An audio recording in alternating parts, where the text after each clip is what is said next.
My mic sounds nice. Check one. I said my microphone sounds nice when it is on. Check two.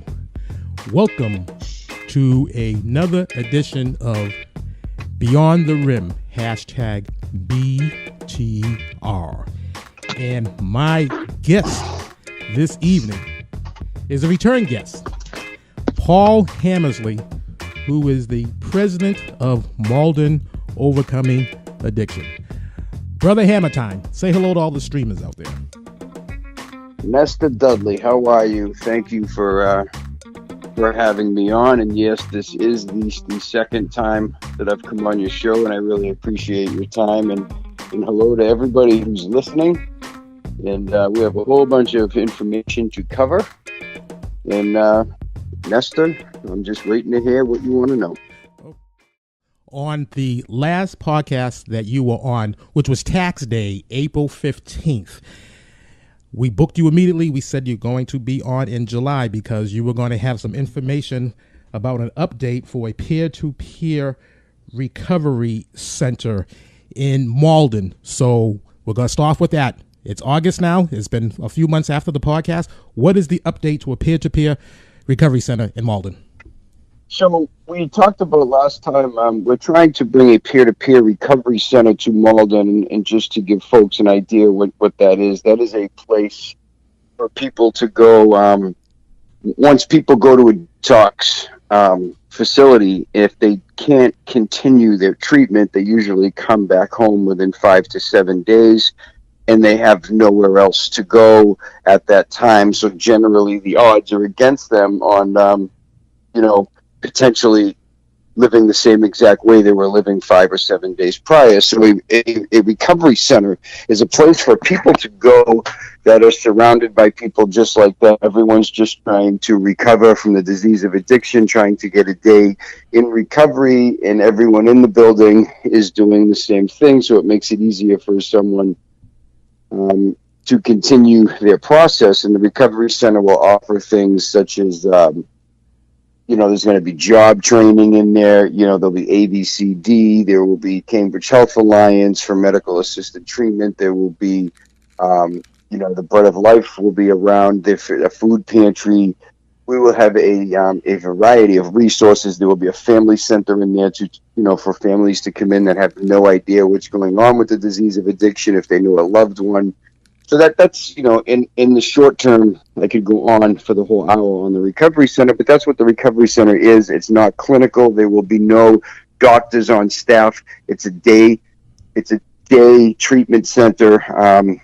There's no beds, so we'll be open Sunday to Saturday, 8 a.m. to 10 p.m. There'll be meetings, Narcotics Anonymous, Alcoholics Anonymous, Gamblers Anonymous, because we all know the casino is coming, and that's going to create its own issues right off the bat. So the update is we've been working very closely with the Senate and Mayor Christensen. The center will cost about $420,000 a year to operate. Now, there are currently 10 existing centers in Massachusetts, and the Department of Public Health funds all 10. They actually fund $350,000 to each center, and each center has their own timeline, whether it's a 5-year grant or a 7-year grant. We don't know exactly what other centers do, but obviously the money has to come from the states. We've been lobbying to bring enough money to put another recovery center into the budget, and last year we were very disappointed. There was supposed to be $1 million to go in the line item for recovery centers, and only $250,000 went in. So we were not able to get the $350,000 needed from DPH. But this year, Senator Lewis really fought diligently with his colleagues, and they got enough money into the budget for 5 centers, not 1, but 5. And we were waiting for that to pass on July 1st, and Governor Baker had to sign he had to sign the budget to agree on the money. And I believe it was it's enough to fund 5 centers, and he signed it. So that money is there. So what that means for us is we still don't have the center, but it sure is good news, because now there's money in the budget for the Department of Public Health to fund 5 centers. Now what will happen is a RFR process has to happen, which is an application process. So in the next 4 to 8 weeks from now, they're going to put out an application process, and everyone in the state will have an opportunity to put in for an application, and DPH will decide where they feel the need is the most in the state for the 5 centers. And we feel very strongly with our proposal that we're going to put together, and with the numbers that are currently in our general 10-mile radius: Malden, Melrose, Medford, Revere, Stoneham, Saugus, Winchester, that, our numbers are really high for overdose rate and fatalities. So we feel strongly that we could get that center here. We have established a spot. We have a place in mind. We have our financials in order. We have everything on paper. Now we just need to put in a good proposal, and hopefully the center will open. We should know something before October. So the latest update will be hopefully before October. Now, the last time that you were on the podcast, Paul, you had mentioned that there were 3 partners for this recovery center that will hopefully come to Malden, but you did not disclose those 3 partners. It was too early to disclose. So my question to you is it still too early to disclose the 3 partners? No, I can tell you one of them. We're working very closely with John McGahan, who is the CEO president of the Gavin Foundation in Boston. He's sort of like, if you, in layman's terms, like the godfather of recovery. He the Gavin Foundation is a very, very reputable and wonderful program. They have numerous treatment facilities, detoxes. They have recovery centers, and I know John personally, and we've been working very closely with John because we're not trying to recreate the wheel. We're just trying to continue the good work that he's done. So we've met with him a few times, and he has agreed for the first 18 months, if we get this, if Malden is chosen, he's going to mentor myself and the workers going in. He has the Divine Recovery Center in South Boston, so he has helped us out, giving us his blueprint to follow the whole way. We've been sort of working behind the scenes with him, so he's a great partner. And again, it will be an 18-month partnership, and then he'll sort of fade away. He'll help us get up and running, teach us, what's successful, what worked for him, what didn't work for him. So he's a huge partner in this. Is this something that they do quite often, that they help out other up-and-coming centers? Or is this... Well, there's only 10. He said no one has ever asked. There's only 10 centers, and there hasn't been a new center in at least, 3 to 5 years. Nothing new has happened. They've had the 10 existing. So again, he's a very, I really admire John, and I love the work that he does. And I've said it once, I'll say it again. We're not trying to recreate the wheel. He has a very successful track record. So we are asking for help, because that's one thing about the work that I'm in. If you don't ask for help, as they say, a closed mouth doesn't get fed. Right. So we have asked John for some assistance. He has graciously accepted and is working with us. That's fantastic news. I just want to remind the streamers who are not familiar with the community of Malden that Malden, Massachusetts is 5.5 miles north of Boston. So once again, Malden, Massachusetts is 5.5 miles north of Boston. And based on the information that you have given us on the last time you were on this podcast, Paul, that so far the nearest recovery center to Malden would be in Lawrence, Massachusetts, correct? Yeah, it's 25 miles north, but as we're talking about the Divine Recovery Center, there is one. He's 13 miles. That's John, by the way, John McGahan from the Gavin Foundation. He has something in South Boston that's 13 miles away.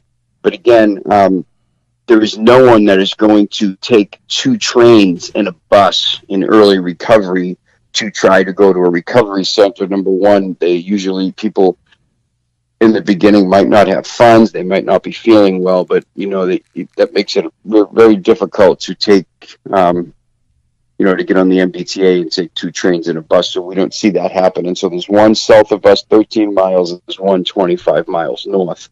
So this whole general region there's really no help. And peer-to-peer recovery centers are they're proven in every community that numbers are down, overdoses are down, fatalities are down, and most of the communities' crime is down, because obviously when people are recovering, all those things come down. Since last time we spoke, Paul, that there has been a couple of major changes in your life. So let's start with your professional change. That you are no longer in the same position that you were the last time. You were in a new position. Let's talk about that. Yeah, so I've been working very closely with Mayor Christensen and the Christensen administration since 2011 as the media support specialist for the city of Malden. And back at about 2014-15, I started a nonprofit called the Malden Overcoming Addiction, strictly volunteer. So I was doing that in my downtime and, just volunteering in the community, building up this coalition to try to help the residents of our community. And in the past couple of years, it's, nobody's blind to it. The problem has significantly gotten worse. And we have assisted many people in the community in achieving some recovery, helping some families, and just trying to help people get a better life. And Mayor Christensen noticed that. So he brought in front of the council, it was a unanimous vote from the council and from, the mayor has, he put in for this position for me. And that would be the Malden City Council. Yeah, the Malden City. Obviously, anything the mayor does to go in front of the council when there's a budget change, and they presented it to the council as, I am the newly appointed addiction recovery resource specialist for the city of Malden, and I'm currently working out of the health department, which means now there is a resource for any resident in the city. You can now walk right into City Hall and receive help if you need it, which means, we can try to place you if you needed assistance, maybe getting into a detox. If you just need some information, some resources, we're available for family. Family members can come in and talk with me, and I can point everyone in the right direction. I have a lot of resources at my fingertips, and currently I'm in the position now 6 weeks, and honestly, it's I'm working with about 9 different families already. We've placed people into long-term recovery. We've placed people into detox. There's currently some people I'm working with now, and the job will also entail outreach in the city where I'll be walking around to the quote-unquote hot spots, just letting people see me, maybe having a conversation and introducing myself, letting everyone know that I'm here. I will be working very closely with the Malden police when they have addiction calls. We might form a partnership there, and I've recently contacted the school department, and because we all know that youth is the most important piece of this puzzle, we have to educate our young people so we can try to break the cycle of what's happening out there. So I've been in contact with the schools. We're going to work very closely with the curriculum. I'm working with Charlie Conifrey and Superintendent Terry, and I met with them last week. I'll be meeting again with them next week to see what we can do to try to implement some type of educational piece for our students. Well, I think this is all fantastic work, and I just want to be amongst the many to congratulate you on this new position. So congratulations, this new position. Thank you. You are certainly the best qualified person in this city, our community of Malden, Massachusetts. For the streamers out there, Paul, you had mentioned that you will go to the hot spots. So what are the hot spots? I want to know I want the streamers to get an idea what the hot spots are. I think I know what the hot spots are, but instead of me speculating, why don't you just let us know what exactly, when you say that you're going to be walking to the hot spots, what does that mean? Well, it's usually in, every city or town has, you see it. It's you're not blind to it, but in Malden, the train station, is a gathering for folks that might not be doing the right thing. And we see it every day, especially in the nice weather. We get a lot of calls over there to assist folks that might be struggling with the disease of addiction. So that's where I'll be spending some time. And down in Malden Center, there's some people that you clearly can see, again, might be struggling with whatever it is they're struggling with, but they're visible people who are there daily, and clearly they look like they're not may not be doing the best of things or have the right intentions. You can see it. So I'll just be walking, letting people see me at first, just, seeing my face, and then eventually striking a conversation. And then eventually that conversation hopefully will lead to just do something positive between me and that person. And again, I continuously, the message is, if we help one person, we've succeeded. Right. So, there is spots amongst the city. So I would say, like, Malden Center, Malden E, over by maybe on Pleasant Street around the Elmwood area. There's some folks that I would love to chat with, stuff like that. Now, you are very visible and very popular in this city of Malden. So my question to you is that when you are going out to the hot spots and you see someone that looks like they're in need, look like that they can use some help, point in a different direction, but that person doesn't know you. Like, how do you strike up the conversation? Like, what do you do to introduce yourself? And so again, yeah, go ahead, finish. And I was going to say, and again, well, why don't you answer the question? Well, like I said at the beginning, so how this has to work is, it's no secret. I am 15 years in recovery, so I understand the people that I'm going to try to introduce myself to or talk to. I know exactly what they're thinking, what they're up to, how they're feeling, because that was me 15 years ago. So that's where it benefits. I have what they call lived experience.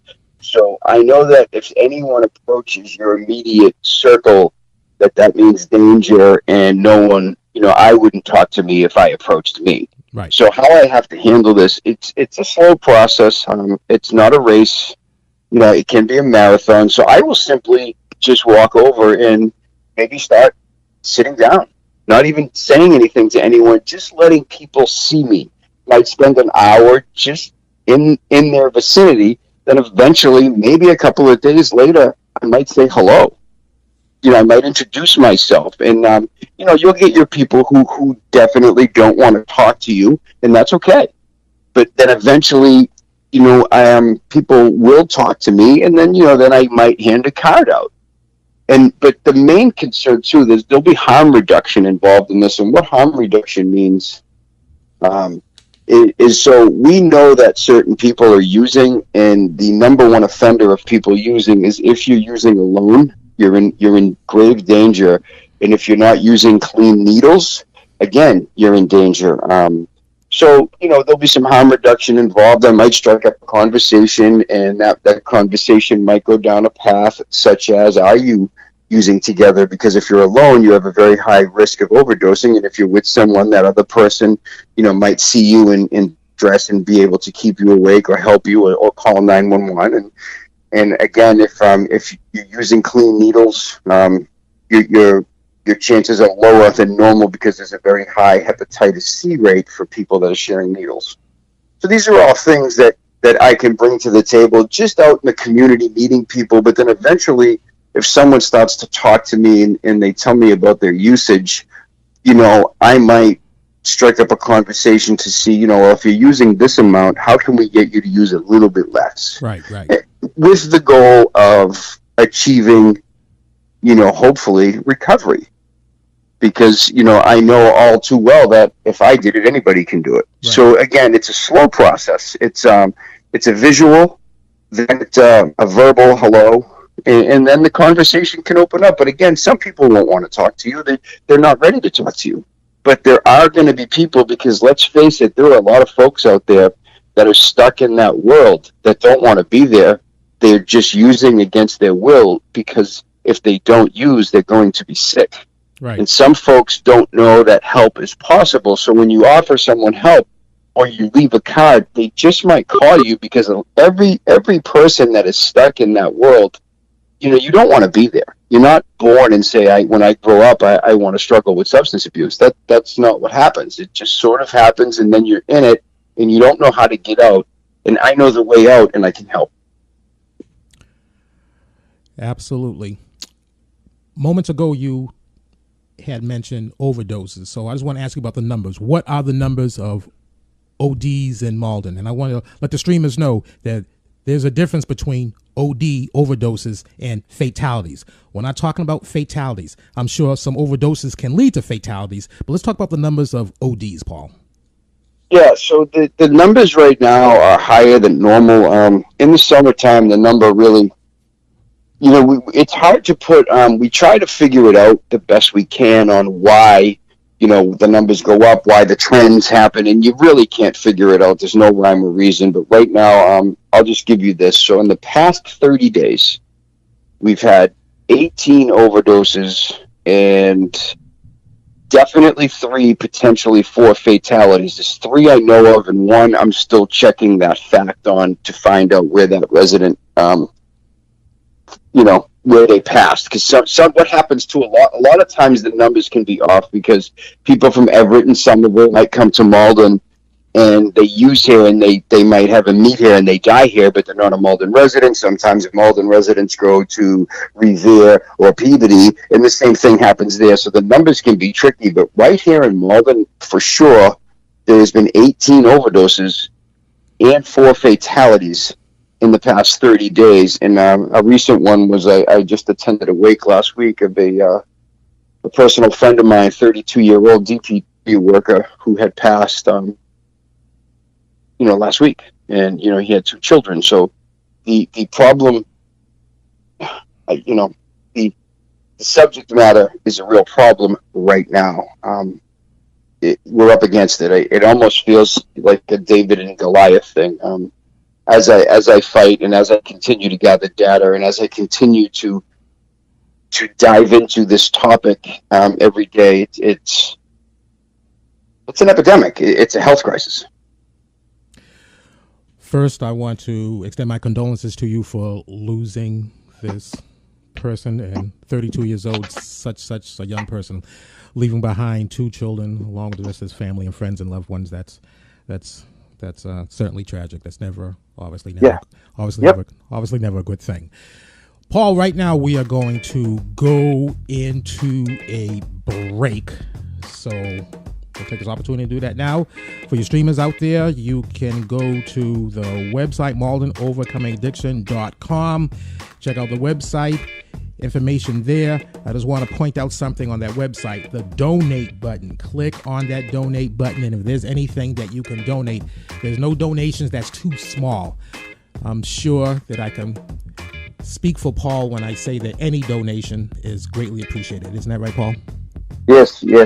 Anything helps. Malden Overcoming Addiction is strictly run by volunteers. There's nobody that's paid, and all funds go right back into our recovery program and our scholarship program, and we can talk about that after the break. Okay, so going into the break, we'll be back with Paul Hammersley, who is the president of Malden Overcoming Addiction. This is Susan. Susan loves to bike.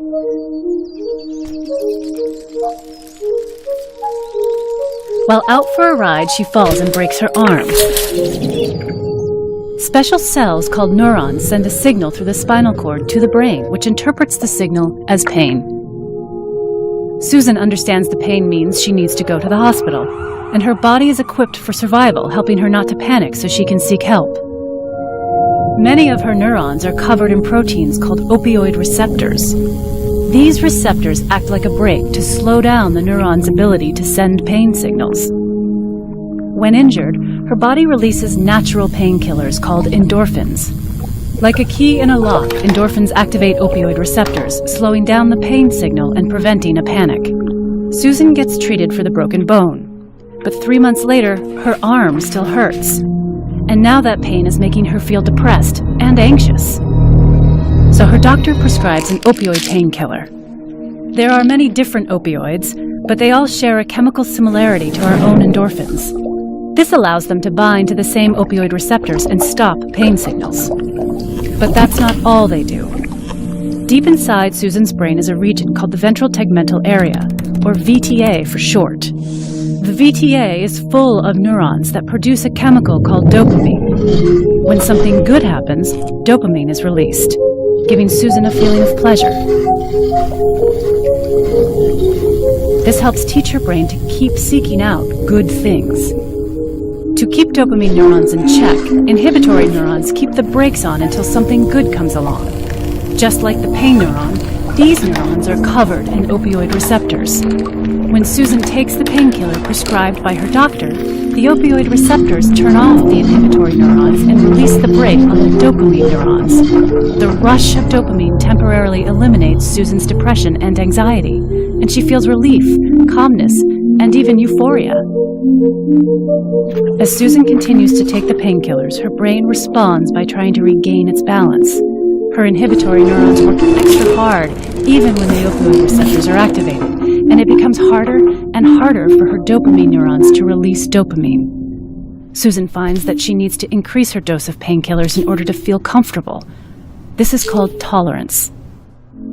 Eventually, Susan's pills run out. Inhibitory neurons that had been working overtime are let loose, clamping down on those dopamine neurons and shutting them off almost completely. Now, not only is Susan in pain, but the depression and anxiety come back. On top of that, Susan feels ravaged by an inescapable physical sickness far worse than any flu. Susan's body is going through withdrawal. Most people who take opioids for a long time tend to experience some withdrawal, but they can still stop taking the pills and return to normal. But for people like Susan, it's not so easy. Her genetics and the environment she grew up in put her at a higher risk for addiction. Her withdrawal symptoms aren't just unpleasant, they're unbearable. Susan thinks the only way to feel normal is to find more opioids. And this is how the cycle of opioid addiction emerges, driven by a brain trying to regain its balance. But there is hope for Susan. Though the road to recovery can be challenging and there may be setbacks, treatment can retrain Susan's brain. With the help of medication and therapy, Susan finds pleasure in her life once again.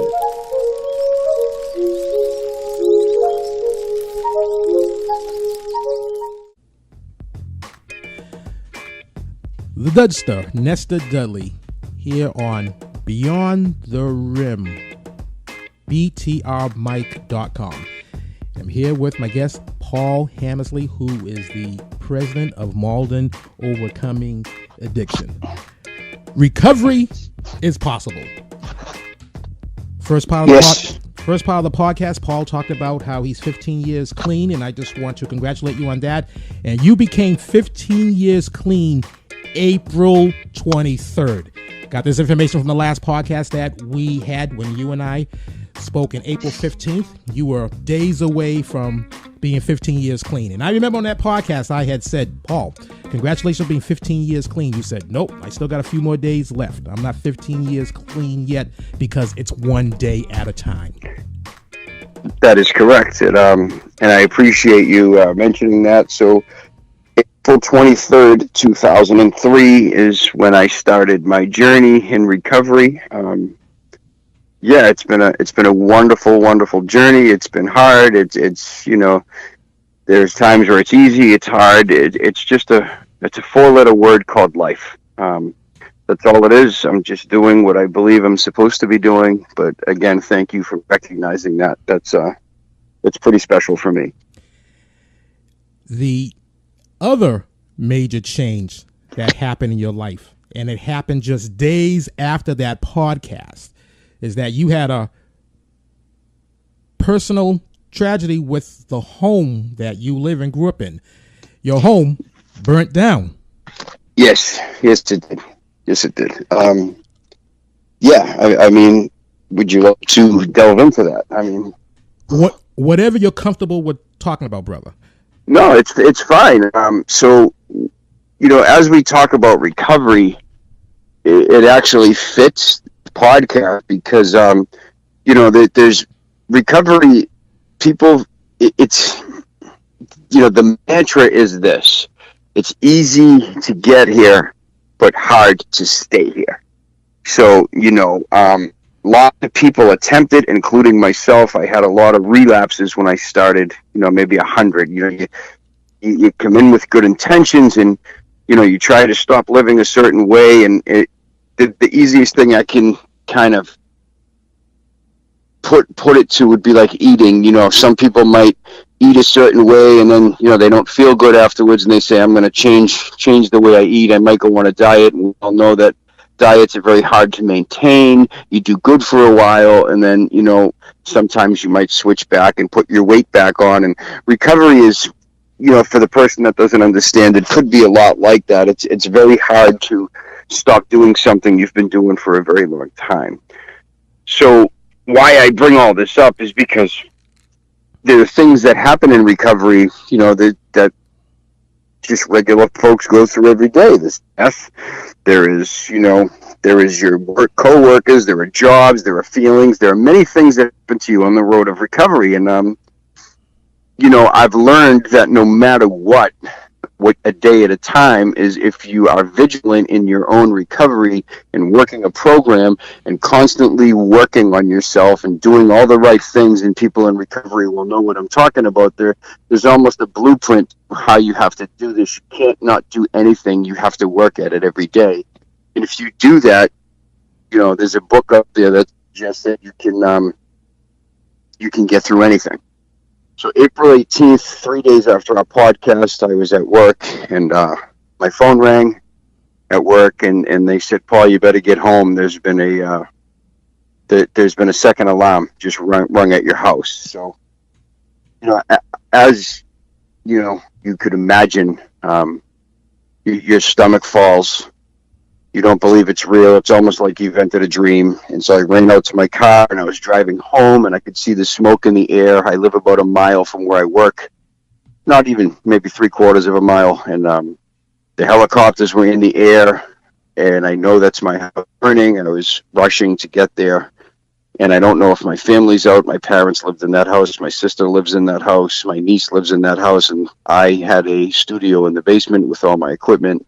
I was in that house every day. I owned the house. And, when I arrived there, I saw my mother and father with oxygen. My mother with oxygen on her face. She was on the ground, and her and my dad were wrapped in a blanket, and the house was engulfed in flames. There was all the first responders. There had to be 4 different firefighter cities there. There was Everett, Revere, Saugus, Malden.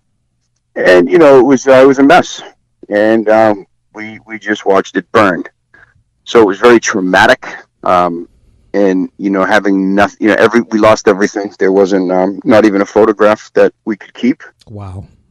So dealing with that. So now I have 5 people that have nowhere to live, because since then I've gotten married, and I have my own. I have a house in Malden with my children, my pets, and my wife, and the house isn't big enough to house 5 more adults. So it was very hard for me to try to piece together what I had to do. I had to care for 5 people, so I strictly blocked out the feeling of loss, because I lost everything of mine, but I just went to their needs, and I had to help them. I had to make sure they had housing, they had food, they had clothing, because there was nothing there.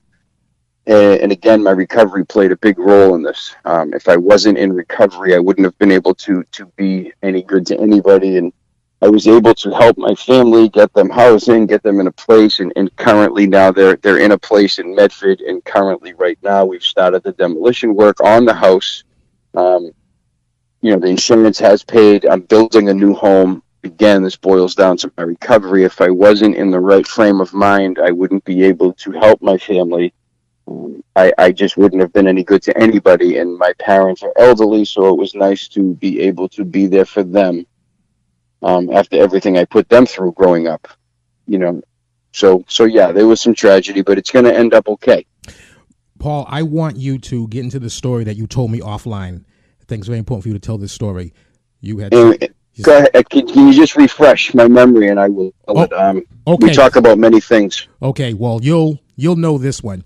It was after the fire. There was an item that your mother really wanted, and nobody could find it, and you went in there and you found it.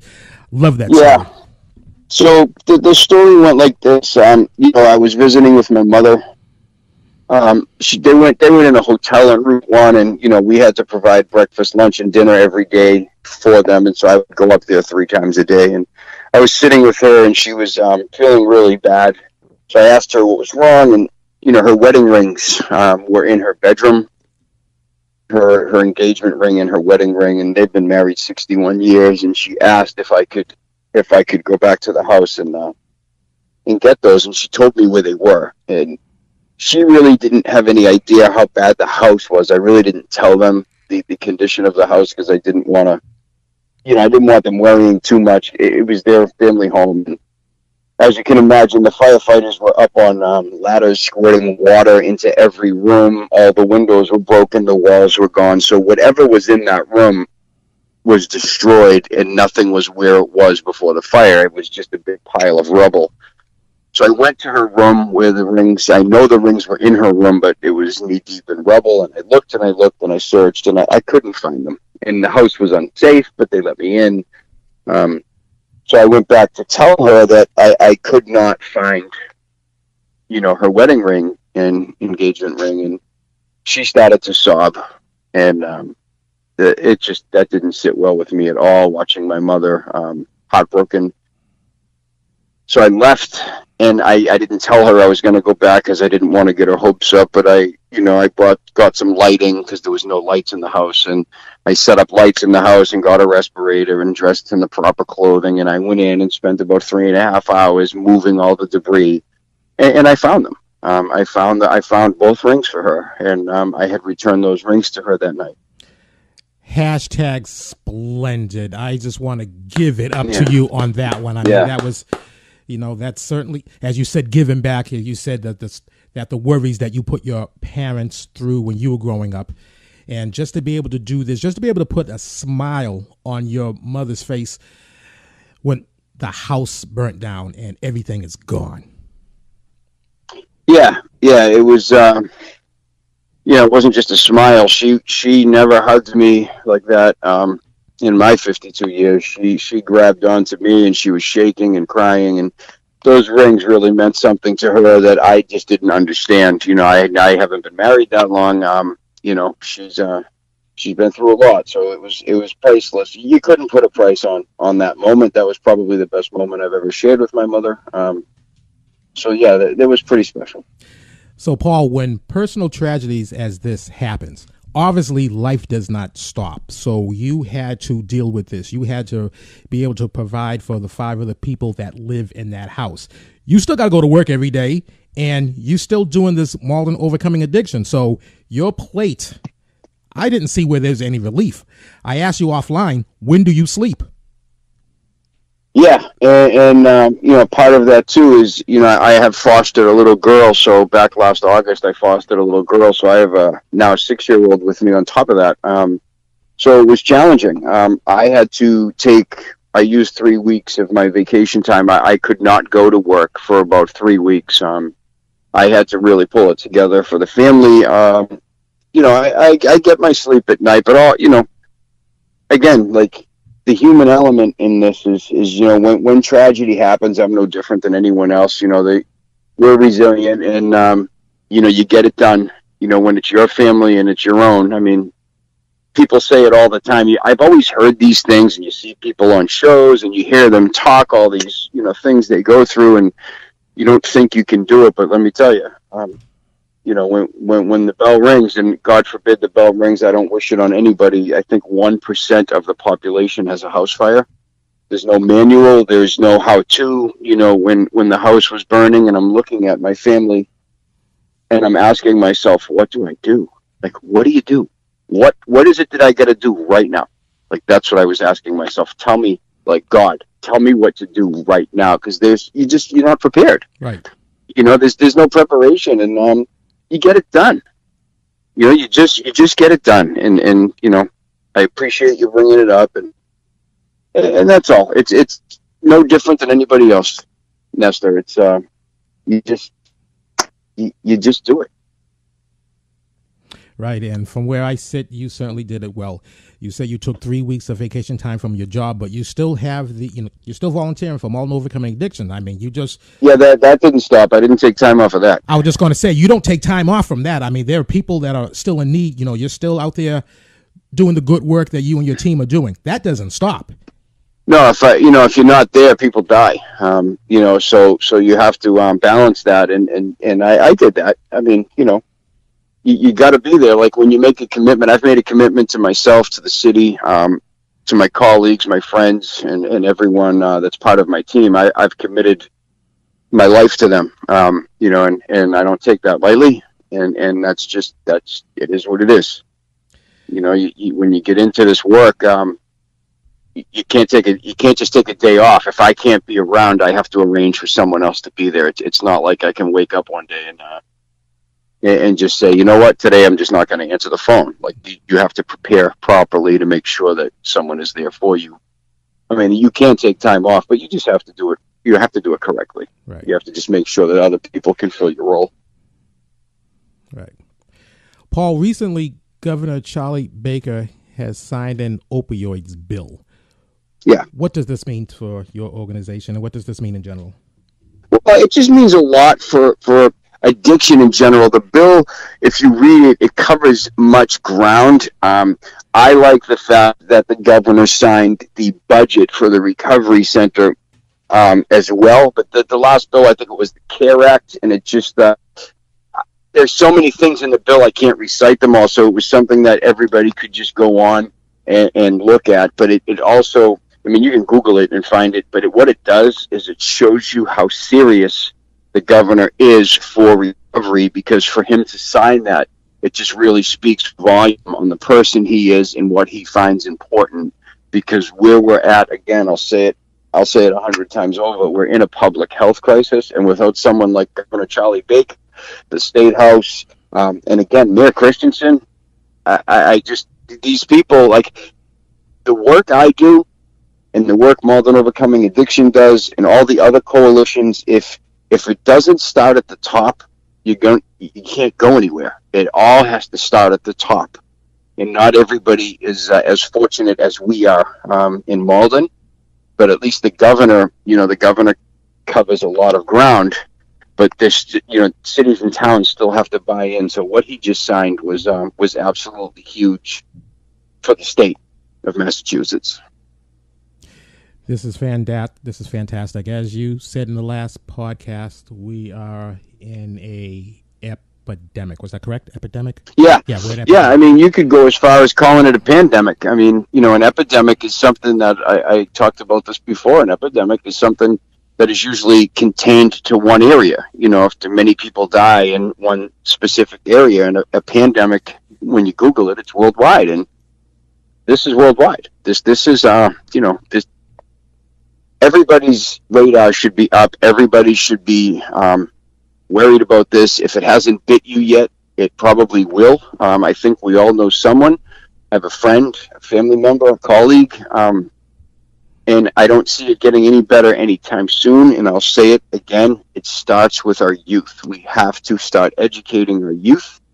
That I don't know how much time we have, but there's another plan I have in my mind, what I'd like to start doing with the tax revenue from the marijuana shops that are coming. I would like to put that money back into educating our youth, not $1. I believe not $1 of that tax money should go to the roads, the trees, the parks. Every dollar should go back into education for our kids and prevention. It's money we didn't have to begin with, and that's what we have to do. We have to educate our kids before they're age 10 and 12, because that's the age that they all are faced with a decision. There's a round age that every child in between 10 and 12 will be around someone somewhere who's not doing the right thing, and that someone is going to show them something, and that child will have a decision to make. And if we can arm them, education is power. If we can arm them with the proper information, they'll have enough information to say no instead of letting peer pressure take over. I like that idea that you just proposed. I'm really digging that idea. As you said before, we didn't have the money before, so we have this new source of revenue. Why not put it into that? Why not put it into the education of the little kids? As we discussed on the last podcast, you would like to get them as early as kindergarten. That's right, and I don't mean talking about drugs. And we said it before. It's at the proper curriculum, and it's with health class. And there's some health class in the city, but there's not enough. Like, we have to have health class across the city in every school, where maybe in kindergarten it starts with strength building and positive affirmations, and every year after that you give them a little more. By third grade, the word drugs is introduced. By fourth grade, they're watching some video, and then by fifth and sixth grade, when they have that decision to make, they have enough knowledge to say, oh man, like, that's not cool, like, I don't want to go there. I mean, we're teaching our kids right now at the kindergarten level what to do if a school shooter comes in. There's programs out there that are teaching them how to hide. And if we were to compare the number of deaths compared to school shootings to, drug use and overdose fatalities, and I'm not diminishing school shootings at all, but if we're going to start teaching let's get them everything. We're in a public health crisis, and they need to be educated about drugs. Right. Absolutely. Keeping it real with Paul Hammersley. Paul, we're going to go into our final break, and on the other side of the break, I want to talk about a little bit of a lighter note. I want to talk about events that you have coming up, fundraisers and stuff like that. So, Paul, sure. If you can bear to be with us one last time. Yep, I can. Podcast. Okay. Paul Hammersley, president of Malden Overcoming Addiction. Nestor Dudley, this is BTR Beyond the Rim. We'll be back on the other side of the break. Has drug use ever put a strain on your relationships? Does the thought of running out of drugs terrify you? Do you ever use drugs alone? Have you ever thought that you should stop using drugs?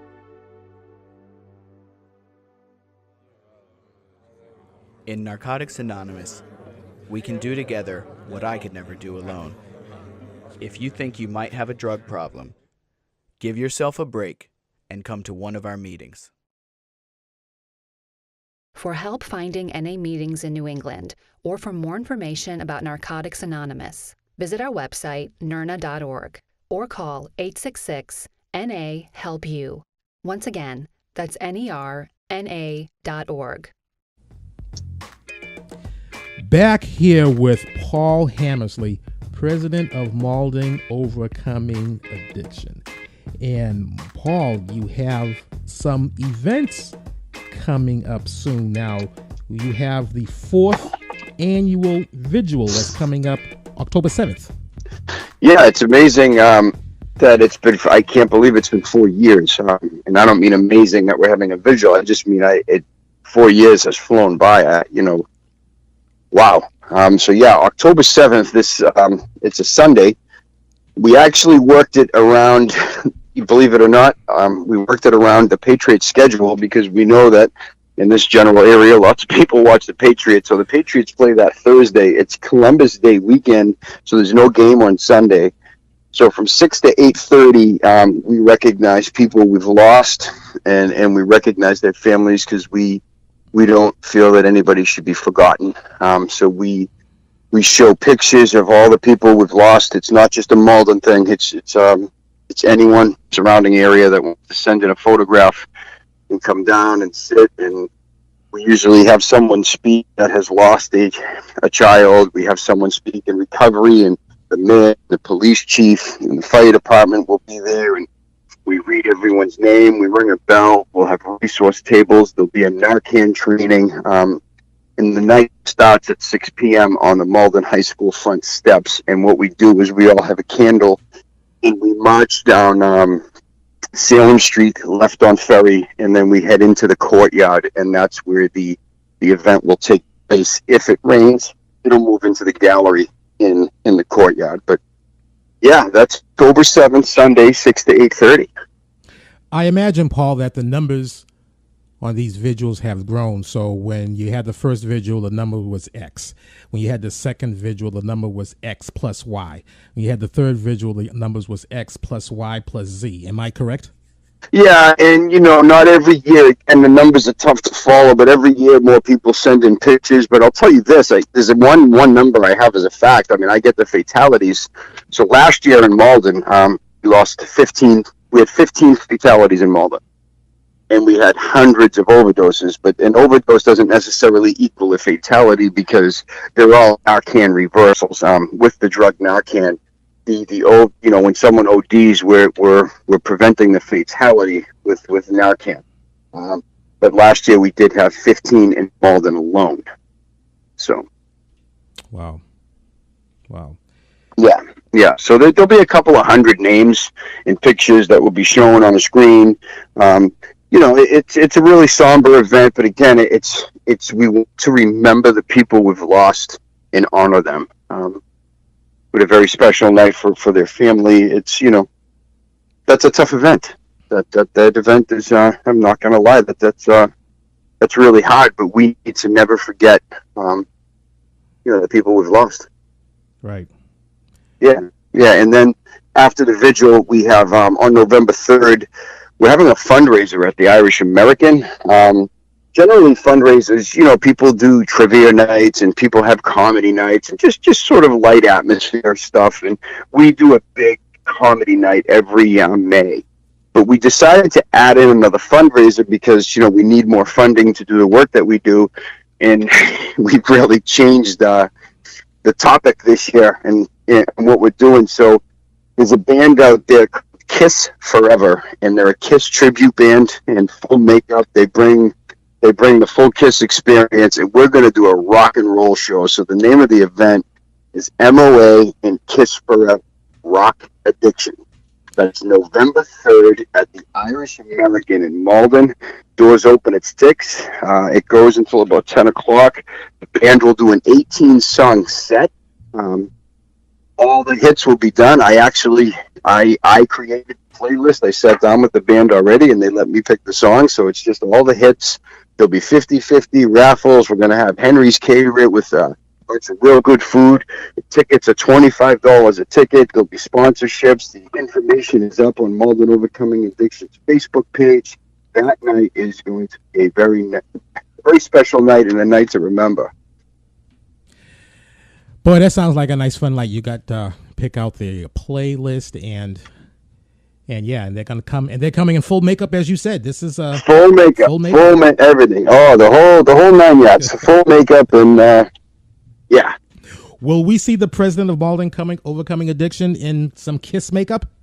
I don't know. It's funny. We'll have to wait and see. But the band has.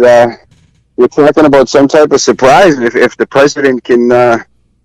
If he can work through his phobias and fears, and maybe there'll be a special guest on stage to sing a song. We don't know. Hey, wouldn't it be something if the special guest in Kiss makeup would be our own Mayor Gary Christensen? That would be something. That would be something. But I'll tell you this: the mayor will be there. He'll be in attendance. He already knows about it. He'll be there. One thing about our mayor, we are so fortunate to have the mayor that we have. He goes to all of these, no matter what the event is. It doesn't matter if it's a nonprofit organization, if it's a private business. It's just, he's just always there. I don't know how the man does it. We have the best mayor any city or town has ever seen. I've said it 1,000 times. And I'll say it again. It starts at the top, and we're very fortunate to have Mayor Christensen in this city and driving the city the way he does. He's an amazing individual, and I'm very proud to live here, work here, to raise my family here. And again, I couldn't be more thankful to the mayor. Are there any other fundraisers or events that are coming up that we have not spoken about? August 31st. It's not an MOA event. It's National Overdose Awareness Day, and it's on Boston Common. There's going to be tens of thousands of people attending the Overdose Awareness Day. So you might want to go into Boston Common. It's at 6 p.m. to 9 p.m. And that's coming up. Yeah. Coming up next 2 weeks or 10 days. I forget the date. 2 weeks, I think. But August 31st is National Overdose Awareness Day. It's a really it's going to be one of the biggest events that we've seen. It's just everyone in the region is coming to Boston Con. That's good. Yeah. And so nothing else MOA. We have the 2 events coming up, and we have other stuff, but it's too far out. But again, if everybody could visit our website, go on our Facebook page. If you can donate, that's always great. If you can't, we meet the 4th Wednesday of every month at the Malden Police Station Community Room. We have a meeting actually this Wednesday coming up at 6 p.m. So if you just want to know what Malden Overcoming Addiction is about, please just come to the meeting. You don't have to join. You don't have to talk. But if you have any questions, just come down to the Police Station Community Room on Eastern Ave in Malden. And that's at the 4th Wednesday of every month, 6 p.m. Paul, as always, thank you very much for coming on this podcast and dispersing all the information that you have given us. Is there a phone number the folks out there can reach you at? Yeah, they can reach me at 781-570-6328. There's an email. It's phammersley@cityofmalden.org. So that's PHAMMERSLEY @cityofmalden.org. So there it is. And you can also, if you're on Malden Overcoming Addiction's website, anything you fill out, if you needed a recovery coach, if you have someone that needs the scholarship program, we do run a scholarship program where we put people into sober living if you meet the criteria. Everything you fill out on that website goes directly to my phone. So everything is a direct connection to me, and I'll get right back to you. I am on their website right now, Paul. Once again, that website is MaldenOvercomingAddiction.com. When you go to the website, they have upcoming events, latest news, resources, recovery coach. And as I said earlier in this podcast, donate, whatever you can. No donations are too small. You can also reach Paul Hammersley, Twitter, at Malden Overcomes on a Twitter platform. And Paul Hammersley personal Twitter is at HammerTime. On Twitter, at HammerTime. Facebook, Malden Overcoming Addiction. Instagram, Malden Overcomes. Snapchat, at Malden Overcomes. YouTube, Malden Overcome Addiction. I have another Gmail address here, Malden Overcoming Addiction at gmail.com. I think we listed all the ways that folks can either get in touch with you or follow you or retweet you. And I'm sure Paul appreciates. That's what I said. Appreciates all. Yes, all retweets. Yes, I do. We do. It's yes. So, Paul, once again, thank you very much for being on this podcast. But this is not going to be the last time that we talk to you. We're going to talk to you again in another few months. Yeah, we're open for the trilogy. So I'm hoping to speak with you, Nestor, November, December, around that, October, November. Like, I'll contact you, but I'm hoping that recovery center comes to fruition, and maybe with this trilogy will bring us some good luck, so we could do it again in a couple of more months. I look forward to it. Once again, thank you for being on this podcast. And if you want to stream this podcast, you can stream this podcast on your favorite podcast app. So stream Beyond the Rim, the podcast, on your favorite podcast app. You can download us on iTunes. Subscribe to us on YouTube. Visit the website, btrmike.com. That's btrmic.com. Hashtag follow, hashtag stream, hashtag retweet. At Nestor Dudley on Twitter. So once again, for Paul Hammersley, who is the president of Malden Overcoming Addiction, I'm your host, the Dudster, Nestor Dudley. Buenas noches, hooches cooches. I came in peace. I leave with love. This is for the red, the black, and the green. Living cool, living calm, living clean. I'm out.